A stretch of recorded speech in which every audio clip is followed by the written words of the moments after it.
देखिए, ये conductor less बस की शुरुआत 1 साल पहले हुई। इसको वन मैन ऑपरेशन ऐसा बोल करके कुछ रूट्स के अंदर उन्होंने शुरुआत किया। ये परिवहन आयुक्त के पास जब ये परवानगी लेने के लिए गए तो वहां पे उन्होंने कहा कि हम 5 किलोमीटर जो रूट का जो अंतर है वहां पे हम पॉइंट टू पॉइंट सर्विस हम देने वाले हैं। अब इसलिए जहां से बस शुरुआत होती है वहां पे वो कंडक्टर रखेंगे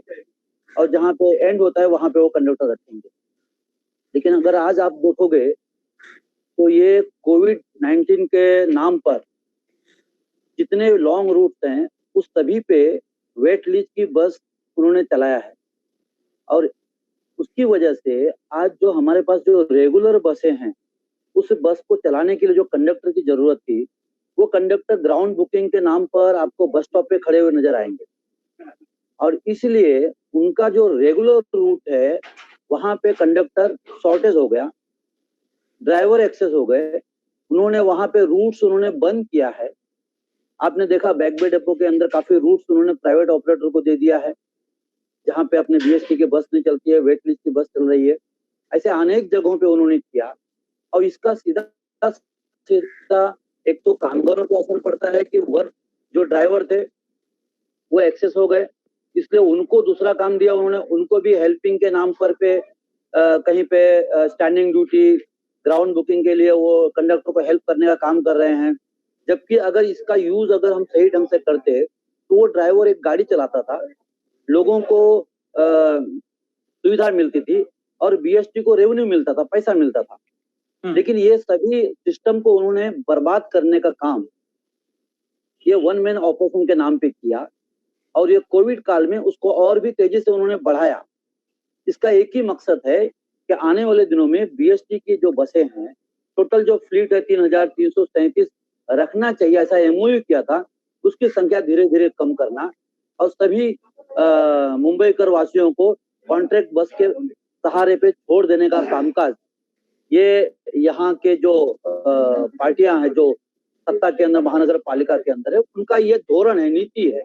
और उस अनुसार से वो काम कर रहे हैं, जिसका हमारे मजदूरों को तो तकलीफ होगी लेकिन उसका बड़े पैमाने पे तकलीफ मुंबईकर वासियों को होगा, यात्रियों को होने वाला है। जो ड्राइवर्स कंडक्टर्स है कामगार है बेस्ट के उन पर कैसा उनकी क्या पर्सपेक्टिव है मेट्रो के बारे में, जो कंस्ट्रक्शन हो रहा है वो सब? देखिए, एक अगर आप कोई भी वे देख लीजिए, एक तो आपको ये जो घाटकोपर से वर्सोवा जो चलती है मेट्रो, ये योजना जब भी लाया गया था तो उनका ऐसा कहना था कि रास्ते पर का ट्रैफिक कम होगा और जो बाकी के जो समझो स्कूटर पे जाने वाले, रिक्शा पे जाने वाले लोग मेट्रो से सफर करेंगे और ट्रैफिक मुक्त होगा, जिससे पर्यावरण पे भी काफी असर होगा। लेकिन अगर आप भी सर्वे करेंगे तो ये दिखाई पड़ेगा आपको बस के जो लोग थे वो यहाँ पे शिफ्ट हुए हैं, न रिक्शा कम हुई है न बाइक कम हुई है, ट्रैफिक की अवस्था वैसे ही है। आप दूसरी तरफ ये देखिएगा, जब ये मेट्रो की लाइन जो चल रही है वो आपको वेस्टर्न एक्सप्रेस हाईवे से चल रही है, यहाँ लिंक रोड पे वेस्टर्न में चल रही है, यहाँ और हर जगह मतलब जहाँ पे हमारे बड़े बड़े रोड्स हैं वहां पे उन्होंने मेट्रो लाइन डालने का काम किया है। अगर सादा हम लोग सही मायने में अगर बीएसटी की बस को 4-4 लेन है वहां पे एक लेन दिया होता तो बीएसटी की बस की गति बढ़ जाती थी, लोगों को सुविधा मिलता था और आपका जो ये मेट्रो पे करोड़ों रुपया जो खर्च हो रहा है वो खर्च नहीं होता था। लेकिन इस तरीके से ये करके एक तो जनता का पैसा बर्बाद करना, पर्यावरण की हानि करना और ये सभी चीजें ये चल रही हैं, इसलिए मेट्रो मुझे लगता है कि मेट्रो लोगों के लिए कोई ठीक नहीं है। अभी मैंने आज का ही कुछ एक पेपर का कटिंग पढ़ा, 50,000 लोग पोल्यूशन से दिल्ली में बाधित हुए हैं। वहां पे तो बड़े मेट्रो है, वहां पे तो कोई ट्रैफिक कम नहीं हुआ, पर्यावरण पे भी उसका कोई असर नहीं हुआ है। तो ये मेट्रो लाने से विकास विकास बोल रहे हैं लेकिन ये विकास नहीं है, ये अधोगति है। हम लोग वापस लोगों को तकलीफ में डालने वाला काम है और जनता के पैसे की बर्बादी चल रही है। तो आप कृपया बता सकते हैं कि जो बेस्ट के कामगार है उनकी जैसे उन्होंने रिसेंटली आजाद मैदान में एक मीटिंग, एक मोर्चा किया था, तो आप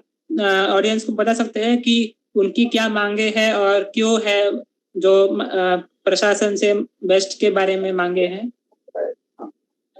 देखिए, वो मोर्चा बीएसटी मुंबई के अंदर पिछले 20 साल के अंदर ऐसा कोई भी मोर्चा जो आर्थिक सवाल को छोड़कर हुआ हो, ऐसा मैंने कभी हुआ नहीं। ये पहला मोर्चा था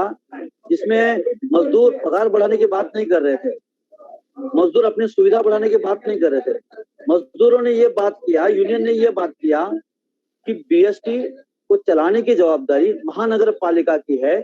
और महानगर पालिका की जवाबदारी है कि मुंबई कर को बेहतर ट्रांसपोर्ट सुविधा दो। जो पिछले 2-3 सालों के अंदर बसों की संख्याएं कम कर रही है। एक तरफ उनका कहना है कि बीएसटी लॉस में है, और लॉस में है तो अलग अलग सुधार की बात किया उन्होंने, और उस सुधार के जरिए उन्होंने वेटलिस्ट की बस लाया। हमारे एक मैनेजर ने बताया था कि कंडक्टर अगर हम कम कर देंगे तो बीएसटी का पैसा बचेगा, लेकिन आज ये पिछले 1-2 सालों के अंदर कोई भी पैसा बचा नहीं है, बीएसटी घाटे में बढ़ते जा रही है। तो हमारा ये है वो मांग था कि ये बीएसटी के बजट जो सी बजट है उसको महानगर पालिका के ए बजट में मर्ज किया जाए और महानगर पालिका ने बीएसटी चलाने की जवाबदारी ले। अब 11 जून 2019 को उन्होंने एक यूनियन के साथ में एमओयू किया था और उसमें स्पष्ट रूप से लिखा था कि मुंबई के अंदर 3,337 बसें बीएसटी के फ्लीट ये कायम रहेगी, और उसके लिए अगर बीएसटी का बस स्क्रैप होता है तो वहां पर महानगर पालिका पैसा देगी। अगर बीएसटी को कुछ घाटा होता है उसको हर महीने पैसा रिलीज करेगी। लेकिन अभी आपने देखा होगा इस बजट के अंदर उन्होंने 2100 करोड़ का घाटा है और उन्होंने 700 करोड़ का प्रोविजन किया और कर्जा देने की बात की। अब ये बताइए कि महानगर पालिका मतलब अपना बाप अपने बेटे को कर्जा देता है और उससे वो ब्याज वसूल करेगा। यही बात महानगर पालिका ने बेस्ट को कर्जा दे करके ये किया है और ये पहले भी किया था। तो इसलिए वो 17 फरवरी का जो मोर्चा था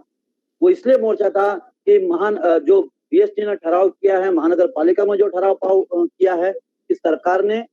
जो भी अमेंडमेंट करना है महानगर पालिका एक्ट के अंदर वो करे और बीएसटी का जो बजट है वो महानगर पालिका के बजट में मर्ज किया जाए, जिससे आने वाले दिनों में मुंबई कर वासियों को बेहतर सुविधा मिलेगी। और ये जो बस का रोना है कि बीएसटी के पास लॉस है, बस लेने की वो पैसा नहीं है, ये सब बंद हो जाएगा। जगनारायण जी, आपने वेट लीज बसेस का उल्लेख किया, तो क्या ये वेट लीज बसेस और कंडक्टरलेस बसेस एक ही है और अगर अलग है तो क्या फर्क है, आप बता सकते हैं? वेट लीज बसों के अंदर कहीं भी कंडक्टर रखा नहीं है, ड्राइवर उन्होंने कॉन्ट्रैक्ट का रखा है। और इसके भी आगे जाकर उन्होंने कई जो बीएसटी की बस हैं उनको भी उन्होंने विदाउट कंडक्टर बस चलाने का वन मैन ऑपरेशन के नाम पे उन्होंने किया। मैंने कई बार 201 की बस मैंने सफर किया है सांताक्रूज डिपो से या अलग अलग जगहों से जो गोरेगांव से प्लाजा की तरफ चलती है। मैंने देखा कि वो विदाउट कंडक्टर बस है,